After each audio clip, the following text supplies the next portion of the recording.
guys, we're going to check out a review from a real QCS user and we're going to unpack it. This user gave us 5 stars. They said, I am a rookie DIY refinisher. I follow several people on Instagram and have been refinishing furniture, and almost every single one said, I use QCS. I love this stuff. I'm working on a mahogany dresser that has 35 years of paint and stain on it, and QCS is working like a charm.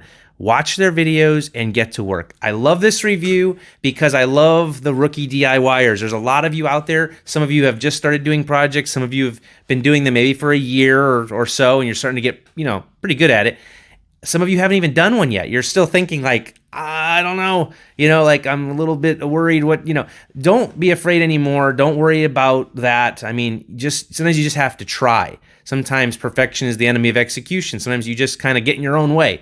So I want to tell you that when you're thinking about stripping furniture, there are a lot of dangers in that. There are things to be afraid of, but QCS, our QCS products, they're not one of the things you need to be afraid of. So if you're thinking about stripping furniture and bringing it back to life and diving into a project, go on our website, read the reviews, follow us on Instagram and the social media platforms, learn about what we offer, and we're in your corner. So QCS products are going to help you get the job done, get it done safely for you, the project itself, and the environment. So head over to our website and pick up some QCS today.